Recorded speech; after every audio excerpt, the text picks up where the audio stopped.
વાગ્યાના બધા ભેગા થયા છે એટલે હું વાસ્તવિકતા સમજી શકું છું એમ. પણ પરંપરા મુજબ મને મળવા બોલાયો છે એટલે કે થોડું દળીયેલો એમ. ખાખરિયા ફાઉન્ડેશન દ્વારા આયોજિત આ સ્વર્ણિમ સમારોહના મંચ ઉપર ઉપસ્થિત આપણા સૌની વચ્ચે શ્રી મંજી દાદા, શ્રી બાબુભાઈ પટેલ, શ્રી સુનિલભાઈ, શ્રી રાજેન્દ્રભાઈ, અમારા સૌના આપણા સૌના વડીલ જેણે ભારતીય જનતા પાર્ટીમાં વર્ષો સુધી સતત અવિરત સેવા આપી છે એવા પૂર્વ નાયબ મુખ્યમંત્રી માન્ય નીતિનભાઈ, મારા પરમ સ્નેહી, મારા મિત્ર અને હર હંમેશા હું અમને મોટાભાઈ તરીકે સંબોધું છું એવા જગદીશભાઈ, ધારાસભ્ય શ્રી હાર્દિકભાઈ, જતીનભાઈ, મધુબેન, લાલજીભાઈ, હરજીવનભાઈ, પ્રવીણભાઈ, કાંતિ કાકા, વાસુદેવભાઈ, વાલજીભાઈ, ઝવેરભાઈ, કુંવરભાઈ, ઓધવજીભાઈ અને સૌ સમાજના શ્રેષ્ઠીઓ, શ્રદ્ધેય મંચ. ખૂબ સરસ ઉમદા કાર્યક્રમ જ્યાં થવા જઈ રહ્યો છે અને એક સમાજની નીંવ મૂકવા માટે જ્યારે આપણે જઈ રહ્યા છીએ અને સમાજના શ્રેષ્ઠીઓ હોય.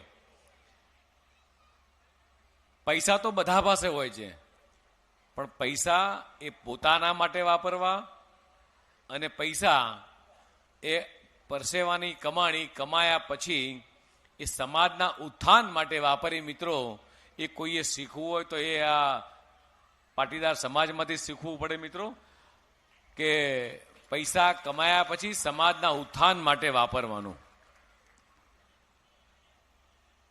આમ તો મોટા ભાગનો જે સમાજ અહીંયા છે, અમારા દિનેશભાઈ, પ્રવીણભાઈ, બધા જ મોટા ભાગના પૂર્વ પટ્ટાના લોકો છે. હું નીતિનભાઈ સાહેબને કહેતો હતો ફુવા, એટલે મને કે ભાઈ તારા સુખી સંપન્ન થયા બધું બધા કાળી મજૂરી વાળા બધા પેલી બાજુ છે, એન્જિનિયરિંગ માઇન્ડ બધું પેલી બાજુ છે. અહીંયા આશે સુખી સંપન્ન લોકો, ના નથી પાડતો, પણ કાળી મજૂરી કરી અને પેલું કહેવત છે ને કે ભાઈ પથ્થરમાંથી પાણી કાઢે, કે બધા અમારી પૂર્વ પટ્ટામાં છે.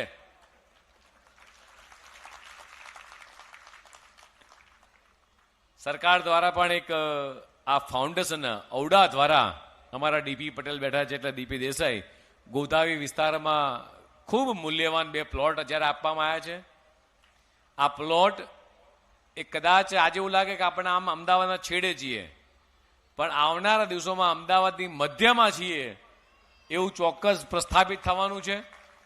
બાજુમાં જ સંસ્કારધામ છે, નવી કર્ણાવતી ક્લબ, રાજપથ ક્લબ, આગળ જાઓ તો સાણંદ અડી જાય અને ચારે બાજુ એટલે વિકસિત આખું નવું અમદાવાદ જ્યાં બની રહ્યું છે, ત્યાં સમાજનું ફાઉન્ડેશન થઈ રહ્યું છે અને શૈક્ષણિક કાર્યો માટેનું એક ખૂબ મોટું જ્યાં ભગીરથ કાર્ય થવાનું છે. આ સંકુલમાં બનાવના સંકલ્પ લીધો છે અને હમણાં જ જે બાબુ કાકા જે કહેતા હતા કે એમનું જે વિઝન છે, જે રીતે દેશના યશસ્વી પ્રધાનમંત્રી માનનીય મોદી સાહેબનું જે વિકસિત ભારતનું જે વિઝન છે, એવું જ બાબુ કાકાએ એમની વાતમાં કીધું કે ભાઈ મારું વિઝન શું છે, સમાજને મારે ક્યાં લઈ જવું છે, સમાજને કઈ દિશામાં લઈ જવું છે અને આવનારી પેઢીને મારે કેવો સમાજ આપવો છે. એમણે એમની ટૂંકી વાતમાં એ બધી જ વસ્તુને મિત્રો વળી લીધી છે. એવું કહીશ કે ખાખરિયા, ઝાલાવાડ, કડવા પાટીદાર સમાજના અંદર જગદીશભાઈ બેઠા છે, નીતિનભાઈ બેઠા છે, એવું કહીશ કે 4 પીથી આપણે જોડી દઈએ તો કદાચ આ સમાજની મારે વાત કરવી હોય તો એવું કહીશ કે આપણી અંદર આમ ખૂંટીને ભર્યો જેવો પરિશ્રમ, સાથે સાથે એટલી જ પ્રામાણિકતા ભરી છે. અને ત્રીજી વસ્તુ કહીશ તો પરોપકારતા. આ 3 પી અને ચોથો પી એટલે પાટીદારનો. આ 4 વસ્તુનો ખૂબ સારો સમન્વય એ મિત્રો જોવા મળે છે. મેં પરિશ્રમ કરતા જોયા છે, હરજીવન કાકા હોય, જગદીશભાઈ, બધા જ લોકોને મેં પરિશ્રમ કરતા મારી સગી આંખે જોયા છે. ઇન્ડસ્ટ્રીઝના કારણે બધા જ મિત્રો જોડે વર્ષોથી નાતો રહ્યો છે, આજે એ સંબંધ છે. પ્રામાણિકતા પણ એટલી જ પારદર્શકતાથી જોઈ છે. અમારા દિનેશભાઈ છે મિત્તલ એન્જિનિયરિંગ વાળા, એ પ્રામાણિકતાનો ઉત્તમ નમૂનો છે. અને એવી જ રીતે પરોપકારતા આજે આપણે જોઈ રહ્યા છીએ કે સમાજ માટે હું ભલે પરસેવો પાડીને કમાઉં છું, પણ મારા સમાજના ઉત્થાન માટે મારે કંઈક કરવું છે. અને એના માટે જ્યારે ભેગા થાય ત્યારે એવું કહીશ કે પિનથી લઈને પ્લેન સુધીની તમામે તમામ વસ્તુઓ ભારતમાં બનવા માંડી છે. અને જે પટેલ સમાજ એક વખતે ખેતીવાડી કરતો હતો, આજે ડિફેન્સ ક્ષેત્રની અંદર પણ આપણું પોતાનું યોગદાન છે પ્રસ્થાપિત કર્યું છે. મિત્રો, ખેતીથી લઈ છે કે વિદેશ સુધીમાં એ સમાજે છલાંગ લગાવી છે. અને એવું કહીશ સાથે સાથે એક કલમથી લઈ અને કલેક્ટર સુધીના યુવાનો આજે અભ્યાસ કરી રહ્યા છે. આપણા બધા જ માટે મિત્રો આ ગૌરવની બાબત છે. અને જ્યારે આવી સામાજિક સંસ્થાઓ, સમાજના આગેવાનો આગળ આવી અને સમાજની શૈક્ષણિક સંસ્થા બનતી હોય, સમાજના ઉત્થાનના કાર્યો થતા હોય, હજુ આગળ ને આગળ દીકરા દીકરીઓ સારી રીતે ભણી શકે એના માટે સમાજ જે ચિંતા કરી રહ્યો છે મિત્રો, એ સરાહનીય બાબત છે.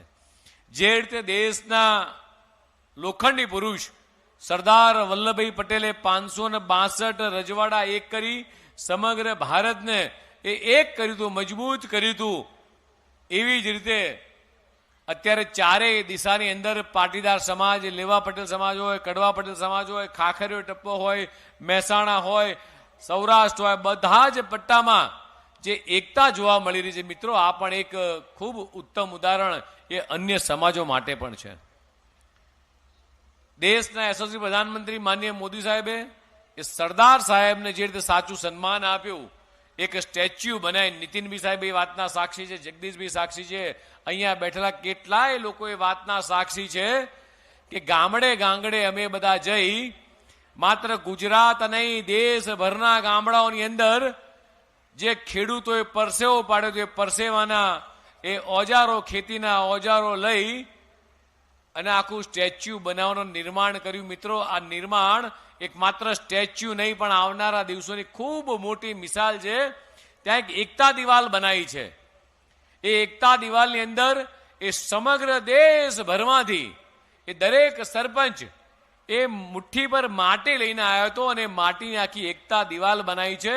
અને એમાંય નીતિનભાઈ સાહેબ કોઈ ગામડામાં ગયા હશે, હું પણ ગયો છું કાશ્મીરના ગામડામાં. અહીંયા જગદીશભાઈથી માંડી કેટલાય લોકોએ આ એકતા દિવાલો કે સ્ટેચ્યુની અંદર મિત્રો સરદાર સાહેબે તો માત્ર સરદાર સરોનું સપનું જોયું હતું, પણ એ સપનું પૂરું કરવાનું કામ કર્યું હોય તો દેશના યશસ્વી પ્રધાનમંત્રી માનનીય મોદી સાહેબે કર્યું છે.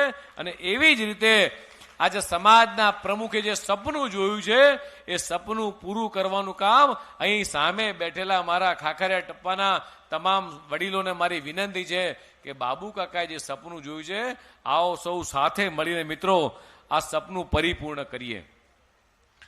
સાથે સાથે એવું કહીશ કે સમાજની અંદર અત્યારે વિશ્વભરમાં એઆઈ ટેકનોલોજીનો જમાનો આવ્યો છે. એઆઈ ટેકનોલોજીના કારણે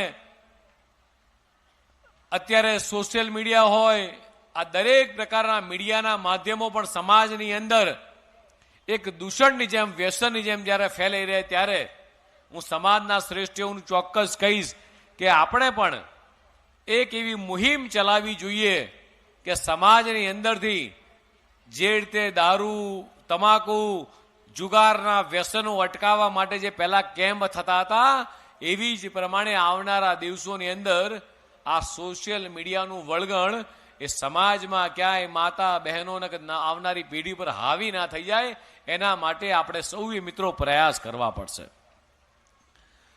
આ સમાજ એક મહેનતુ સમાજ છે ત્યારે, અને જ્યારે સરકારે આ ફાઉન્ડેશનને જમીન આપી છે ત્યારે આવનારી પેઢી એ સારામાં સારું શિક્ષણ મેળવી શકે, સારામાં સારા સંસ્કાર ધામ બની શકે, એ દિશામાં આપણે સૌ ભગીરથ પ્રયાસ કરીએ. અને છેલ્લે એવું કહીશ કે જેણે પરસેવે જેણે સિંચી છે ધરતી, પરસેવે જેણે સિંચી છે ધરતી, તેવા તમે સૌ પાટીદાર છો. ખુમારી જેની નસો નસોમાં વસે છે, એવા અમે ઝાલાવાડના સૌ શણગાર છો, એવા અમે ઝાલાવાડના સૌ શણગાર છો. સૌનો આભાર. ભારત માતા કે જય. વંદે માતરમ.